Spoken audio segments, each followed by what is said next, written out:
You're coming off a big win in your last one. How did that affect the mood for this mini camp going into this latest fight? Affected it in a positive way because I'm coming off on a high, so there's no point of downing myself. So just onwards and upwards now. Does it feel a bit like deja vu to come back to fight in Vegas again so quickly? It's the same hotel, same venue, etc. Yeah, but it does feel like deja vu. I might as well just slept here to be honest.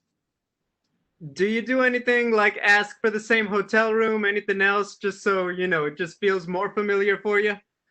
No, just take what they give me really, and I'm just here. I get that. You fought some up and coming guys with hype before, Edmund Shabazian, Duran Win. How does that experience help you to take on another prospect like Kevin Holland? Just another day in the office, whether they're experienced or not. A fight's a fight. You just gotta go in there and just do your best. What does he do that makes him a dangerous opponent? Don't know to be honest. Everyone's dangerous. Everyone in the UFC is dangerous. So he's not different to no one else. I'll fight him. The next guy be dangerous. The next guy be dangerous. So it is what it is. We're all dangerous. This is why we're in the UFC, putting a show for the fans. My final question, what do you most want to show for yourself in this latest fight? I want to show what I planned out to do the last time. But I didn't get to because it happened so quick. So I want to show that I can have it, just have a war and just give it my all. So, which I know people already know that anyway, but I'm not finished yet. There's a lot missing. There's a lot missing, and I'm not even talking about the wins I've had or losses I had or the knockouts, whatever. The stuff I do in training, I haven't showed the world yet. People are jumping off their chairs because I got a guillotine. I've been doing that since training. I've been telling people. I'm training my cousin, my coach, doing judo, grappling. Michael Russell, do you know what I mean? Claudio Silva, London Shoot Fighters, bit with Titan. I've been grappling. I've been getting it. It's just the world ain't seen. So I want to show this time as well on the striking side of things that I can have it. You guys know I can have it, but there's still stuff missing that I do in training that I haven't showed the world yet. So hopefully I can do it. Thank you, Darren. Good luck. Cheers. We'll go next to Jeffrey Harris with 411 Mania MMA. Hello. Yeah, can you hear me? Yeah, I can hear you fine. Thank you for joining us today, Darren. So early on in the UFC, your first win over to a no contest. So and then you went on a three-fight losing streak. So what is the mindset, when you're on a losing streak and you've lost three in a row to kind of get past that and overcome that and sort of make a better showing as you have lately? I can't speak for no one else, but for me, it was a case of just don't giving a damn, stop caring. I came off, I came back to the country as a winner and then I got overturned. Then I lost. Then I lost again. And the reason I was losing because it's me making mistakes and my mind wasn't there, and I wasn't performing to the best of my ability. And it got to the point where I said, I don't care no more. I don't care about because remember, I came to UFC's unbeaten. So I was the guy, unbeaten Darren, you know what I mean? And then when I got like cheated and I lost three in a row, I was on the verge of giving up. And then people begged me not to give up. And I said, no, I can't do no more. And then I promised I'll carry on fighting. I mean, it got to the point where I just don't care no more, man. Like, as fighters, you've got to stop caring what people think. That's what we do. It's not like the fighting what we do. We love fighting, but we care what people think. We're not thinking about the opponent. We're not thinking about the win or loss. We're caring about what happens after tonight. What are people gonna say when we open our phones and go through social media? What is your friends gonna say when they see you? Do you know what I mean? It's just like I lost them three fights because I put pressure on myself. Do you know what I mean? Like if I lost the three fights in a row, but I did what I wanted to do, I couldn't care less. But I lost because I put weight on my shoulders, I put pressure on myself, and I started thinking about record. And I was hearing rumors, like you lose one or two, UFC letting you go. So it's like before I even got in there, I'm ready putting myself down, and that's why I lost. Then it got to the point after the third loss, I said, you know what, F it. I think it was the last fight of my contract as well. I said, you know what, I'm gonna go in there, do what I want to do. I don't care what happens tonight.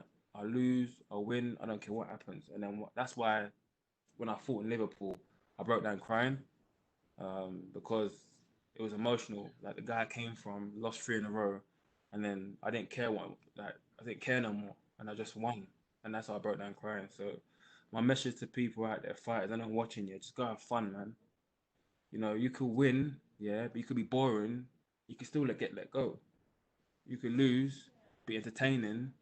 They can keep you and get bonuses. There's money to be made in this game as well at our level. There's money to be made, so why are you caring? And that's what happened. I don't want to keep dragging it on, but that's what happened to me. I care so much. Now I just don't give a damn. But speaking of pressure, you fought last month and now you're fighting this month. Can you tell us the mindset and difficulty in sort of prep time and doing such a quick turnaround fight like this? And I'm also curious how long you've had to prepare for your opponent, Kevin Holland. Like when you found out you'd be fighting him. Yeah, the mindset's crazy. I'm still dealing with it now, and had no time to prep for Kevin Holland. My style's pretty good like that because I just go in and have it with anyone. So I don't need no game plan really. So I'm kind of gifted. Not many people can fight like me and do my style. Do you know what I mean? But the mindset of like fighting last month to now is crazy. After this one, I think I might need a little break. Whether decide to go out again, maybe end of November and maybe early December. But that gap that I had from last month to now is just there's no time. Like, I came back. Remember when I told you guys I was planning to stay out here. If I stayed out here, it would be alright. But I had to go home because a little cut on my head. They suspended me for 30 days, so it didn't make sense staying here. So I went back home. As soon as I touched base in the UK, it was like, oh, all right, cool. Can't be arsed now. But then I had to still maintain the weight because I could get called any time. Then I got the call. I had to quarantine for like 2 weeks, and then they're telling you to stay ready, but you're quarantined at home for 2 weeks. You can't go out. So how do you stay ready? This is where I have to be mentally strong, doing my stuff at home. And then I think it was the last week of my quarantine, I got a call saying, you got to fight now in like 2 weeks against Kevin Holland. So now I had like basically 2 weeks to prep. I don't even call it prep. I don't know how it is in America now, but things ain't going that great in the UK. So I got no set schedule. So I literally wake up, call my cousin, call my coach. So what are we doing today? Okay, we're going here to spar. We're going here to train. We're going here to jog. I'm gonna go on a bike ride. I'm gonna go see my conditioning coach. I've got no time to prep. So when you think about it, the prepping time I had was 2 weeks. And back to your question, yeah, it's been mentally hard. I'm still dealing with it now. And the thing is that I've got to travel, which makes it even harder as well. So the process starts from me packing my bags. You know what I mean? Like the mindset starts from me packing my bag. It's crazy. It's crazy. I don't want to keep talking about it. It's crazy, but yeah, the mentality's not easy. Thanks for your time, Darren. Thank you. We'll go next to Damon Martin with MMA Fighting. Hey, Darren, thanks for taking the time. First question with Kevin Holland. What did you think about him as an opponent, and have you been impressed by what you've seen out of him in the UFC? Yeah, he's a fun guy, man. He's a fun fighter. That's what people like to see. Have fun. You know, he's on the same mindset I am. Just go in there, make money. Make money for your family. Put on a show. It's what we love doing. Why are you going there proper serious? That's why people can't take him. People have a lot to say about him. He says this, he says that. The guy's just having fun. Why can't we not have fun? We love doing what we're doing. Do you know what I mean? So, yeah, he's entertaining. I'm entertaining, and there's a reason why they put us together. Just go and have fun. I think we both come off a win. Both got bonus. Both got similar mentality. Both entertaining. There you go. You got it there. So. Let me ask, one thing Kevin does in his fights is he likes to talk a lot during his fights. Talk to his opponents, talk to the crowd. He'll talk to Dana. Is that a weird thing? Like, is there a way to prepare for that? Because not everyone does that, and it can throw you off when your opponent's just like randomly talking to you during a fight. I talk back. We have a conversation. It's not a problem. How you doing? Okay, nice right hand. No, do it again. Like, I'll do it in training. And I don't know about him, but I don't do it to throw you off. I'm just doing like, you know what I mean? Bang. Oh, I caught you. Do you know what I mean? Like, well, nothing wrong with it. People think it's to throw you off. It's just what he likes to do. I like doing it as well. So if you got me in a certain position, I got him in a certain position, yeah, and he's probably slapping me or talking, but hey, have my back as well. How about we both take a picture and look at Dana and have a smile? Do you know what I mean? It's not a problem. So it is what it is, man. Like the guy does what he has to do. I do what I have to do. Just fight, man. Just fight. Enjoy it. It's entertaining, man. I know it gets a lot of people, but I don't know if you guys know me in it, but I'm a bit of a joker as well. I know you just put your name in UFC as a fighter, but outside of MMA, I'm a family man. I like to have fun, jokes, I dance, I make jokes, da da da da da. So them things there ain't gonna really affect me. Do you know what I mean? If anything, I'll feed off it. The reason he does that and it affects people because they're just too serious. Well, what are you so serious for? You know what I mean? Go have fun, like enjoy, relax. Because it don't make sense. You're being very serious, but then at the end you want to go and shake hands and take pictures. Like where I'm from, like if you're serious, stay serious. Like keep the same energy. Don't be serious. I mean, start taking pictures in the green room and that. Do you know what I mean? So just have fun. So So what you're saying is we might get our first ever mid-fight selfie, is what you're saying in this fight? maybe, man. You know, it might be in the clinch. Hey, look, head together and that. You know what I mean? Just enjoy it, man. Trust what. Like I said to the previous interview, like I just don't care no more, and I know he don't care as well. He's just about getting the money up and enjoying, man. You win, you go again. I tell people as well, it's not that deep. Use the time now when we're in this pandemic, man. You know what I mean? No one's really fighting like we are. Normally, we fight, yeah, you get like a 4 or 5 month break. We're getting to fight regularly. You know what I mean? Like every 2 weeks or every 4 weeks. Enjoy it. Go fight. Relax. Bam, you win. Go again. You lose. Go again. Smile. Go again. You're serious. Go again. Just keep going because when things go back to normal, don't know when, but when they go back to normal, we ain't fighting again. I don't know how it is for the American, but in the UK, I'm not fighting that unless it's like every 4 or 5 months. So I'm trying to rack it in now. Do you know what I mean? So like I said, I won't do it this close like I did this one because it's my body just. But I'm trying to go again maybe end of November, early December. If not, we go again January, and I'm gonna keep going while this pandemic's on, racking it in, getting the money up. But when the next wave comes and we can't travel, you gotta ask yourself a question: did you make enough money? Because I don't know about other fight, but I don't work.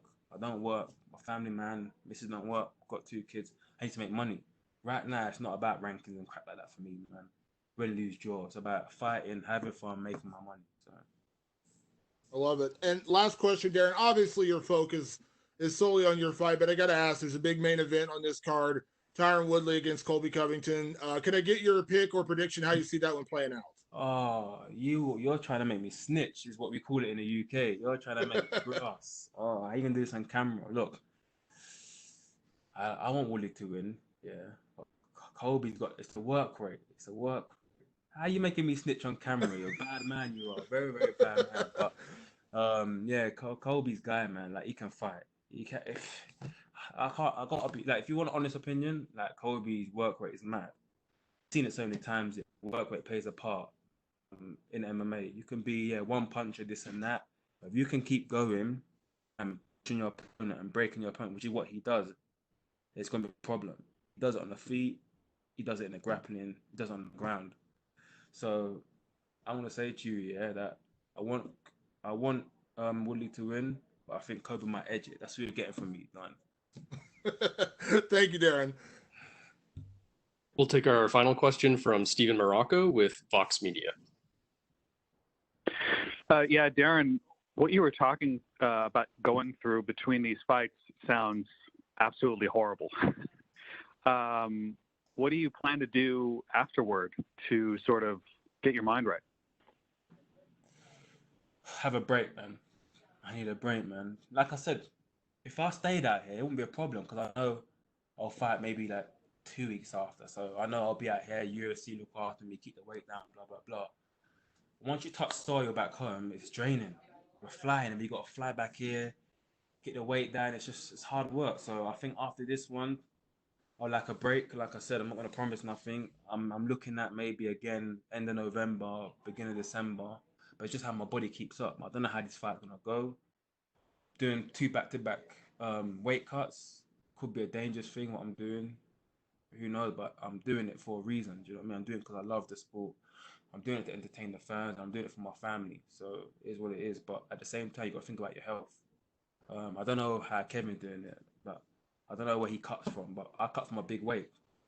I went back to the UK and I was like, I went back up to like 97 straight away, bang. And then, like I said, they had to tell me to stay ready. But how can I stay ready if I'm quarantining? I can't go nowhere. So we're struggling. We're struggling at home. Do you know what I mean? Like, can't have certain foods. Misses and kids eating popcorn, ice cream, and you're just sitting there like grumpy, like you can't have it because you've got to stay ready. So yeah, back to your question. I think I'm gonna have a little break after this, man. I need it. If I walk near the weight, it's not a problem, but I don't walk nowhere near 84. Don't be fool right now. I'm looking skinny because I'm cutting weight, but I am big. So I need a break, man. I love my food as well. So What do you walk at? normally, how long are we talking though? Would I walk out when I'm not fighting for a long time? Sure. Oh, Yeah. 100 easy. 100 easy. 100 kilos. Yeah, easy, man. That's on my legs. I carry a lot of weight in my legs. You know what I mean? All the rice and peas and jerk chicken, the hard food and Caribbean food. You know how it is. You know what I mean? So